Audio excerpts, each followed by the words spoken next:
Minha primeira live, gente. Fátima, é a sua primeira live também?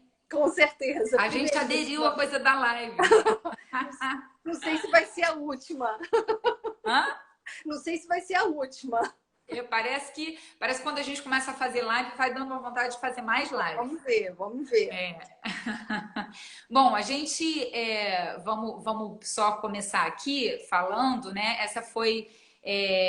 Essa live tem o apoio do Grupo Editorial Zite, que é a editora que nos publica, eu, Fátima e Inês, né? A gente resolveu fazer pelo meu Instagram oficial, porque a live só dá para fazer com 2 pessoas, então a gente assim conseguiria fazer esse triângulo aí, eu e Fátima, eu e Inês, né? Fátima vai falar um pouquinho primeiro, depois vai chegar a Inês, a gente vai trocar, e se ainda tiver pano para manga, a gente continua aí, se for o caso. Estende por mais um tempo, né? Bom, eu vou apresentar aqui. Eu sou Mirna Brasil Portela, para os que não me conhecem. Tenho alguns livros publicados no Grupo Editorial Zite, entre eles O Porco de Casa, Cachorro É, que é esse livro aqui, Porco de Casa, Cachorro É, que fala de infância, de solidão, de medo e de morte, de luto, de superação. A Fátima também, eu vou apresentá-la daqui a pouco, ela também tem um livro que fala sobre morte. O Porco de Casa foi um livro que me trouxe muita felicidade, ele ganhou o Prêmio Biblioteca Nacional em 2018 e entrou para o Plano de Fomento à Leitura do Governo Federal, então ele está espalhado aí por muitas escolas do Brasil, que é uma felicidade, porque tudo que um escritor quer é que que o seu livro chegue aos leitores, né? A Fátima, vamos lá, Fátima.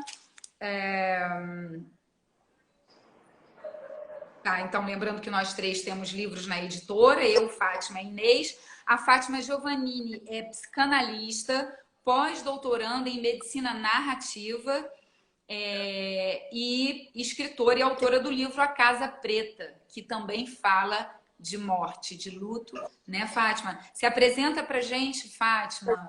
Fala, mostra o livro. Vou mostrar. Obrigada, Mirna, pelo convite. Bom, pessoal, eu sou Fátima Giovannini, eu sou psicóloga, como a Mirna já falou, sou psicanalista e tenho meu primeiro livro infantil publicado pela Zite, que é A Casa Preta. Eu sempre falo que eu não gosto muito dessa atribuição infantil ao livro, porque eu acho que limita muito a literatura. E, na realidade, eu trabalho muito com essa literatura infantil com adultos, seja na educação médica, seja no consultório. Então, a gente faz um trabalho com adultos, com essa literatura que chamam de literatura infantil. Pois bem, esse foi meu primeiro livro, publicado pela Zite, A Casa Preta. A Casa Preta, ela conta a história do luto de uma criança. Então, ele vai contando toda a história a partir da perspectiva da própria criança. A metáfora da Casa Preta foi uma metáfora utilizada pela criança para representar a casa para onde ele foi morar com o pai e com a mãe dele depois que a irmã morreu, a irmã mais velha. Como fala aqui... Travou? Agora voltou. Então, deixa eu voltar aqui, né? Então, é a perspectiva da criança enlutada a partir da perda da irmã mais velha. E ele utiliza a metáfora da Casa Preta para falar da casa onde ele se mudou depois da morte da irmã, onde ele se mudou, como ele fala, né? Com os pais mais tristes desse mundo. Ele morou nessa casa. Essa história é baseada em fatos reais. Na realidade, a história da minha família, que nós vivemos a partir da morte da minha filha. E essa metáfora da Casa Preta foi utilizada pelo meu filho aos 4 anos de idade, o Antônio Giovannini. Então, é uma história que retrata realmente o percurso de uma criança na sua vivência a partir de uma perda tão importante. Muito bem. Bem, a gente teve a ideia de falar sobre morte, como falar, né? Porque a importância de se falar de morte e como falar de morte para crianças, obviamente pelo contexto que a gente vive, que é um contexto de pandemia, né? E a morte está aí, nos rondando mais do que nunca, né? Mas é importante ressaltar que falar sobre morte é necessário sempre, em qualquer tempo, né? Porque a morte ela está desde sempre e sempre estará, né? Isso é uma coisa que a gente não tem, é a certeza que a gente tem na vida. E ter consciência da morte é o que nos difere dos outros seres, né? O ser humano, ele tem consciência da morte. Isso faz toda a diferença, obviamente, com outras coisas, a palavra, a linguagem, né? Mas ter consciência da morte é o que nos faz querer dar sentido para a vida, né? É o que faz a gente querer produzir, criar, a gente procurar, porque a gente buscar um significado para a existência, né? A gente não é gato, cachorro que dorme, acorda, come, procria, né? A gente busca um significado. Então, falar sobre a morte é importante sempre, em todos os tempos, né? E aí,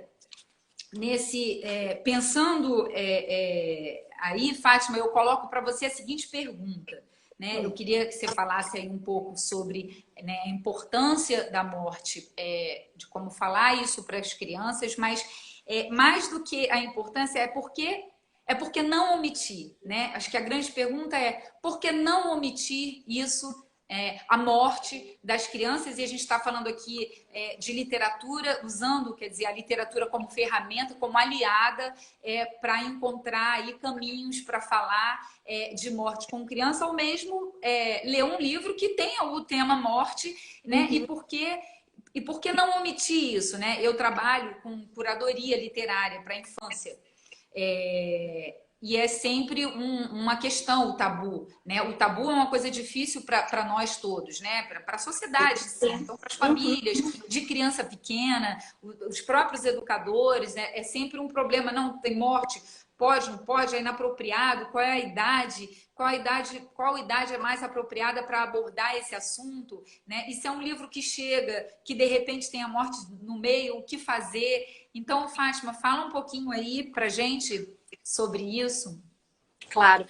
O adulto, na realidade, quem tem muita dificuldade para lidar e falar sobre a morte é o adulto, né? E a literatura infantil é um grande aliado. Como eu falei, para os adultos e para as crianças também, né? Não tem por que não falar. Muito pelo contrário, a criança precisa de esclarecimento. E, ao contrário, a gente deve aproveitar toda oportunidade, né? Às vezes vê um animal morto na calçada, alguma história que a criança ouviu, é sempre uma oportunidade de trazer para a realidade da criança. E a literatura entra como um grande aliado, até para abrir a conversa. Às vezes a gente vê que a criança na família vive uma grande, mas os adultos começam a tentar proteger, na realidade se proteger e proteger a criança também, não conversando a respeito. E a criança, isso gera muita angústia na criança, porque a criança vai fazendo a procura dela, a pesquisa dela para entender o que está acontecendo. E muitas vezes, quando ela não sabe, ela acaba sofrendo muito mais, né? Seja porque, às vezes, uma avó, um avô foi internado, ninguém contou para a criança e, de repente, acontece desse avô vir a morrer e, de repente, quando a criança vai saber, já está morto, né? Quer dizer, os familiares, os adultos tiveram a oportunidade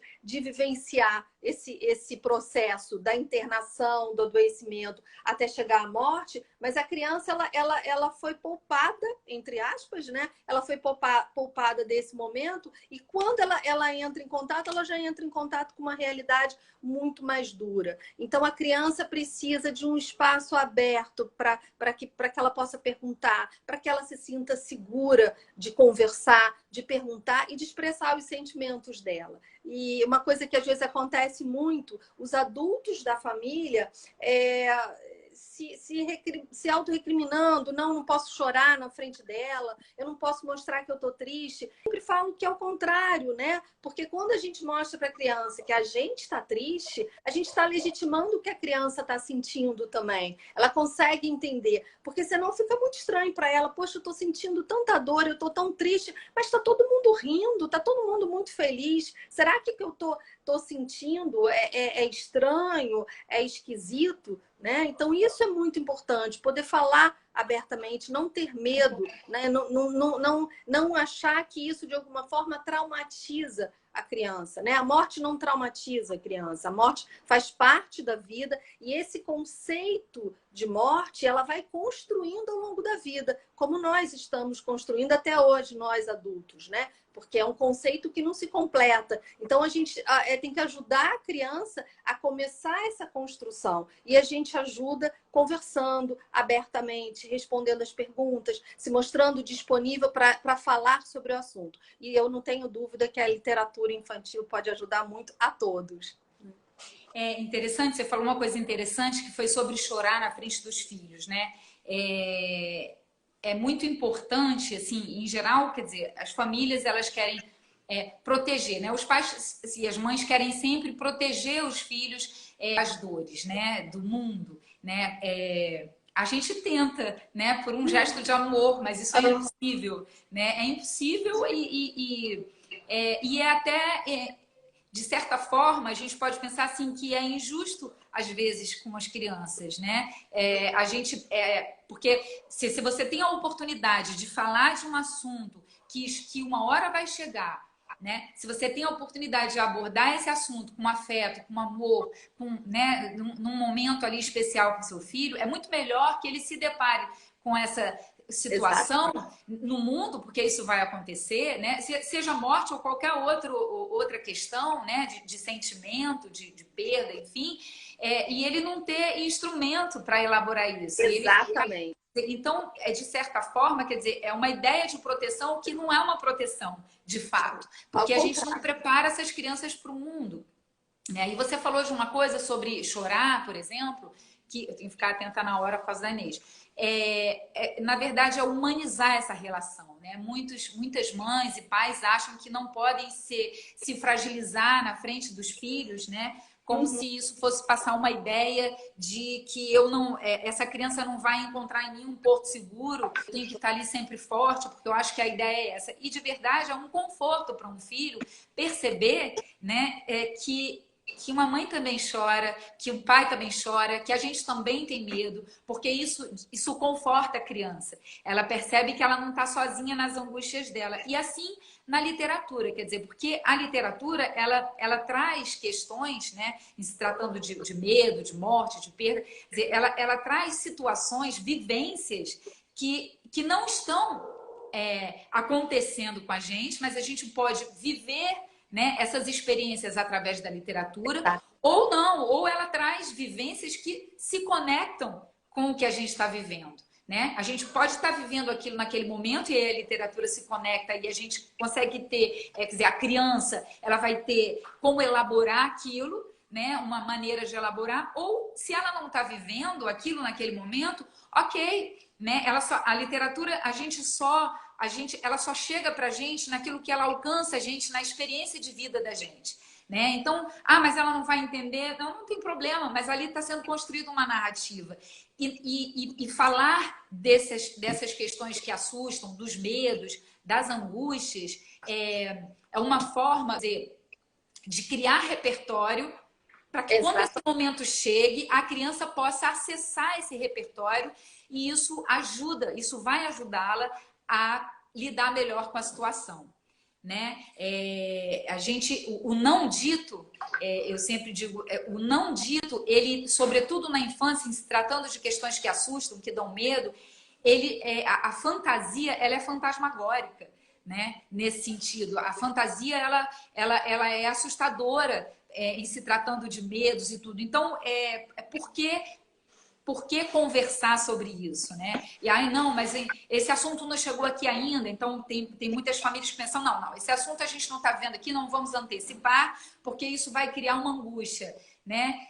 O que, na verdade, não é bem assim que acontece, porque se aquilo não está acontecendo naquele momento, a criança, aquilo vai passar batido, mas ali está sendo construído uma narrativa para o momento futuro. Mirna, tem muitas pessoas com dificuldade de entrar. Tá dizendo que está fechado o Instagram.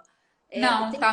Eu tô recebendo assim milhares, por aqui no computador, por aí. Eu estou tentando. Tem muita gente tentando entrar e que não está conseguindo. Peraí, então, pessoal, eu vou ver. Pode ser que esteja no meu Instagram fechado, era para eu estar no aberto.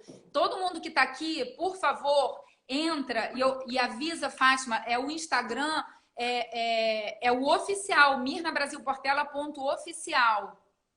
Deixa eu botar aqui. A gente fecha e abre de novo lá.